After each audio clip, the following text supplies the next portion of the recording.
आईने हिंदी के एक नए एपिसोड में आपका स्वागत है, जहां आपके लिए लेकर के आते हैं इंडियन डिफेंस की प्रमुख अपडेट्स को। और इस वीडियो में हम बात करेंगे अर्जेंटीना के बारे में। दोस्तों, अर्जेंटीना का वो डिसीजन जहां पर उन्हें लाइट कॉम्बैट एयरक्राफ्ट की तलाश है, अभी तक वो फाइनलाइज नहीं हो सका है।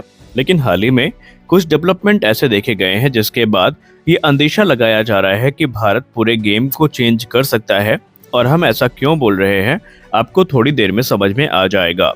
इसमें कोई संदेह नहीं है कि अर्जेंटीना काफी लंबे समय से सुपरसोनिक फाइटर्स की तलाश में है।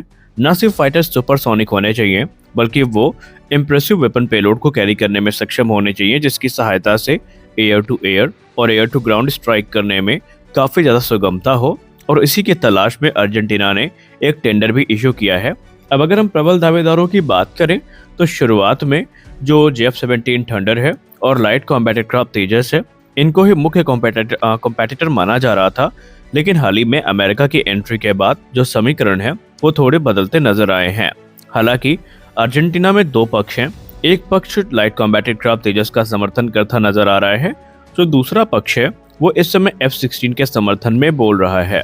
आपको बताना चाहेंगे कि हम बार बार अर्जेंटीना को यहाँ पर क्यों इतना तवज्जो देते हैं, या भारत इतना तवज्जो क्यों देता है, क्योंकि ऑलरेडी अर्जेंटीना के जो फाइटर पायलट्स हैं, इन्होंने लाइट कॉम्बैट एयरक्राफ्ट तेजस को उड़ाया है और वो इसकी कैपेबिलिटीज से भली भांति परिचित हैं। इनफैक्ट कुछ रिपोर्ट तो दावा यहाँ तक करती हैं कि इसके पायलट जो हैं वो इतने ज़्यादा इंटरेस्टेड थे, इतने ज़्यादा इम्प्रेस हुए थे कि उन्होंने लाइट कॉम्बैट एयरक्राफ्ट तेजस को ऑलमोस्ट सेलेक्ट कर लिया था। लेकिन ये अर्जेंटीना की एडमिनिस्ट्रेशन है जो अभी तक बजट के अभाव में जो कोई भी फाइनल डिसीजन है वो नहीं ले सकी है। लेकिन इसी बीच एक बड़ा डेवलपमेंट हमें देखने को मिला है। अर्जेंटीना में भारत के जो राजदूत हैं वो हाल ही में एक इम्पोर्टेंट मीटिंग को अटेंड करने वाले हैं, जो कि दिनेश भाटिया सर हैं। और रिपोर्ट में कहा जा रहा है कि इस समय उन्होंने हाल ही में brigadier Mayer Fernando Luis Mango से मुलाकात करी है, जो कि अर्जेंटीना के वायुसेना प्रमुख हैं। और इस मुलाकात के दौरान भारत ने अपने जो प्रस्ताव हैं उनको विस्तृत रूप से अर्जेंटीना के सामने रखा है। और माना यह जा रहा है कि इस समय भारत पूरा प्रयास कर रहा है अर्जेंटीना के साथ अपने जो सैन्य संबंध है इनको प्रगाढ़ करने के। लेकिन एक चीज जो यहाँ पर ध्यान केंद्रित कर रही है बार बार, वो ये है कि जो डिस्कशन हुआ है ये काफी लंबा हुआ है और दोनों देशों के बीच में आपसी रक्षा सहयोग कैसे बढ़ाया जाए, इसके लिए एक रोड मैप भी डिस्कस किया गया है। आपको बता दें, आने वाले समय में कुछ जॉइंट एक्सरसाइजेस है वो हमें देखने को मिलेंगी। दोनों देशों के बीच में जो ट्रेनिंग प्रोग्राम्स है ये देखने को मिलेंगे, और जो टेक ट्रांसफर है इसको लेकर के भी जो बातचीत है ये करी गई है। अर्जेंटीना की जो डिफेंस मिनिस्ट्री है ये लगातार मॉडर्नाइजेशन एफर्ट को सपोर्ट करती नजर आई है, लेकिन बजट के अभाव में उनके बहुत सारे ऐसे प्रोग्राम हैं जो अटके हुए हैं।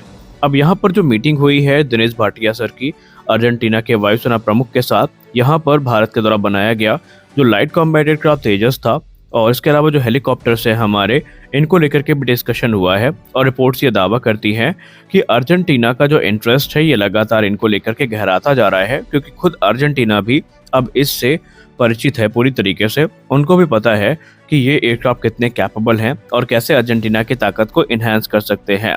अर्जेंटीना खुद ये मानता है कि जो लाइट कॉम्बैट एयरक्राफ्ट तेजस है ये एक मॉडर्न फाइटर एयरक्राफ्ट है F-16 की तुलना में, और ये ज़्यादा बेनिफिट उनको ऑफर करेगा जितने भी एयरक्राफ्ट अभी तक उन्हें ऑफर किए गए हैं उसके तुलना में। और साथ ही साथ अगर एक अच्छी संख्या में ये ऑर्डर किए गए तो ये उनके लिए एक मॉडर्न और कॉस्ट इफेक्टिव फाइटर जेट हो सकता है, क्योंकि इसके सहारे अर्जेंटीना को ऐसे वेपन सिस्टम का एक्सेस मिलेगा जो कि उन्हें F-16 या JF-17 थंडर नहीं दे सकते। और यही कारण है कि अर्जेंटीना के जो वायुसेना प्रमुख हैं उनका भी एक जो विशेष रुचि है ये इंडियन मेड सिस्टम्स में हमें देखने को निस्संदेह मिली है।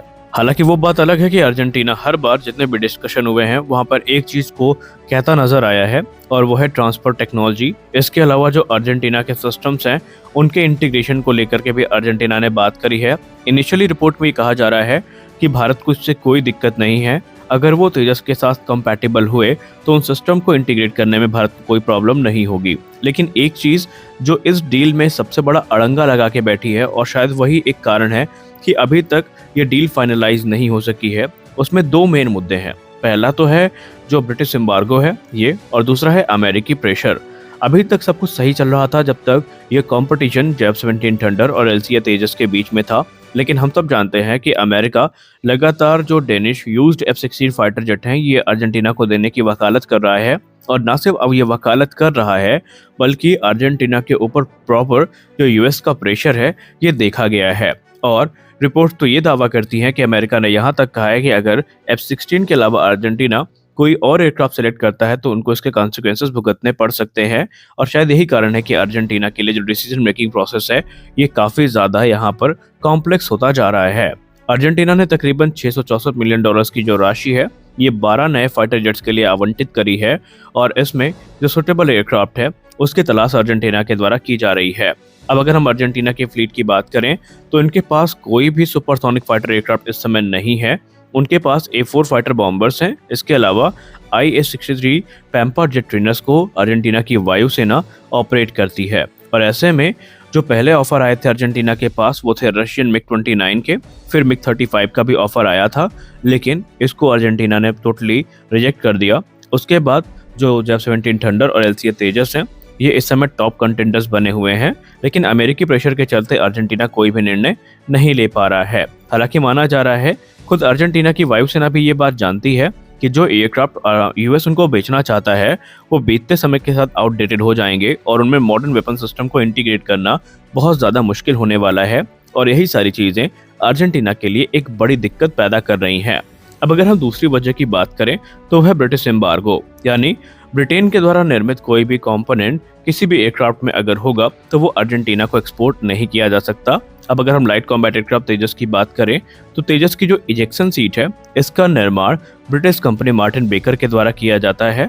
इसके अलावा जो रिफ्यूलिंग प्रोब है इसको भी ब्रिटिश कंपनी के द्वारा ही बनाया जाता है। और भी कई क्रिटिकल कंपोनेंट हैं जिसमें रेडोम हो गया, ये भी ब्रिटेन के द्वारा ही सप्लाई किया जाता है। तो ऐसे में अर्जेंटीना को इस बात का डर है कि अगर वो तेजस को सेलेक्ट करते हैं और कल को अगर जो एम्बार्गो है ये लग जाता है तो फिर उनके लिए जो आफ्टर सेल सपोर्ट है और दूसरी चीज़ें हैं ये बहुत ज़्यादा मुश्किल हो जाएंगी। हालांकि वो बात दूसरी है कि भारत ने उनको आश्वस्त किया है कि ये जो पूरा का पूरा प्रकरण है इसका एक समाधान ढूंढा जा रहा है जहां पर भारत इन सारी चीज़ों को इंडिजनाइज करेगा। इजेक्शन सीट के लिए रशियन ऑप्शंस भी अवेलेबल हैं भारत के पास।